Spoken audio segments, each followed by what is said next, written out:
हम इस वक्त इस्लामाबाद में हैं और इस्लामाबाद के अंदर सैलाबी सूरत हाल है। क्यों है? क्योंकि दरियाओं के अतराफ जंगलात काटकर जो हाउसिंग सोसाइटीज बनाई जाती हैं, वो फिर कुदरत के साथ अगर आप ये खिलवाड़ करेंगे तो कुदरत उसका इंतकाम लेती है। और यही इस्लामाबाद के अंदर भी हो रहा है, रावलपिंडी के अंदर भी हो रहा है।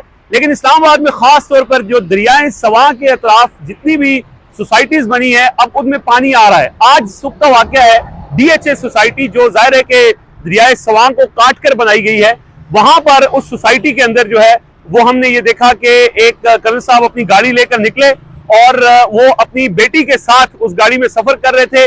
पानी का रेला था, उस पानी में वो गाड़ी बंद हो गई। उसके बाद इतना रेला तेज था कि वो गाड़ी उस रेले के साथ बह गई और वो दोनों जो सवार हैं बदकिस्मती के साथ वो उस पानी में बह गए और अभी तक उनकी तलाश जारी है। वो पानी जाके दरियाए सवां में गुजरता है।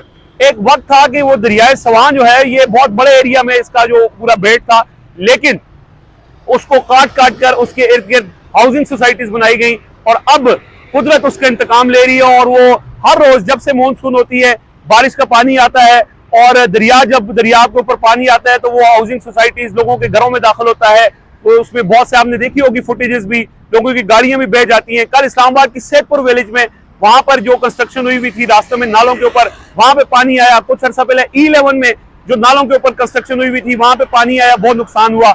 इसी तरह पिंडी में नाला लई के अंदर भी यही सूरत हाल देखने को मिलती है और बहुत सारा जानी नुकसान इसमें हमें इस दफा जो मानसून है उसके अंदर बहुत ज्यादा जानी नुकसान हुआ है। पंजाब भर में बहुत सारे वाकयात हुए हैं। कल दियाम्बर में वहां पे क्लाउड बर्स्ट हुआ है, वहां पे बहुत सारे सयाह फंस गए हैं। तो ऐसी सूरत हाल के अंदर जहां पे हमें इस मौसम में अपनी जो प्रिकॉशनरी मेजर्स हैं वो लेने की जरूरत है। गैर जरूरी सफर लोग ना करें, लेकिन साथ ही साथ जो बहुत इंपॉर्टेंट बात है वो ये है कि लोग जो कुदरत के जो काम है उसमें दखल अंदाजी ना करें। यानी दरियाओं को काट कर, जंगलात को काट कर हाउसिंग सोसाइटीज ना बनाएं। कब्जे करके दरियाओं की जमीनों के ऊपर कब्जे करके अगर आप हाउसिंग सोसाइटीज बनाएंगे तो उसके बाद दरिया को जब इस तरह की बारिश होती है, दरिया में पानी आता है तो वो फिर घरों में दाखिल होता है। और ना सिर्फ घरों में दाखिल होता है बल्कि फिर वो जानी नुकसान का बायस भी बनता है, जैसे आज सुबह DHA के अंदर ये वाकया पेश आया है।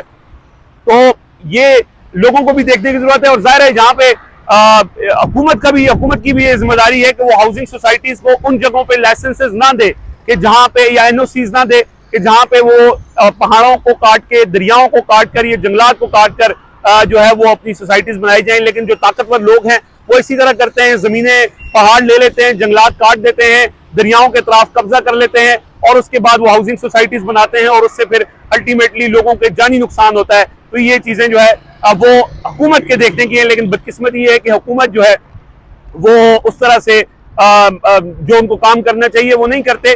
लेकिन लोगों की जिम्मेदारी भी यही है कि वो ऐसी जगहों पे घर ना बनाएं या ना खरीदें कि जो उनको पता हो कि यार ये दरिया का गुजरगाह है, ये आबी गुजरगाह है, ये नालों के ऊपर बनी हुई सोसाइटी है या घर है, ताकि इस तरह की जब कुदरती आफात आए तो उसमें लोगों की जानी नुकसान ना हो।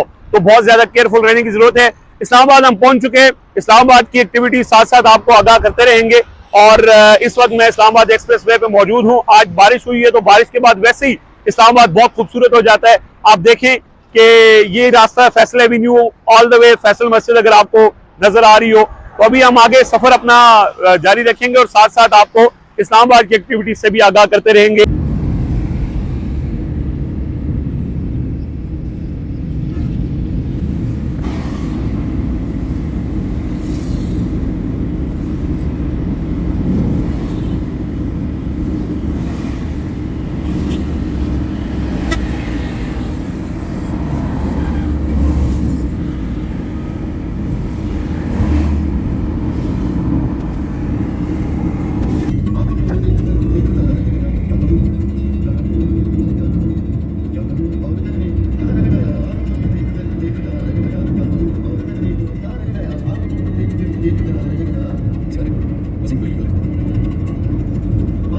Ja, nou, zal ik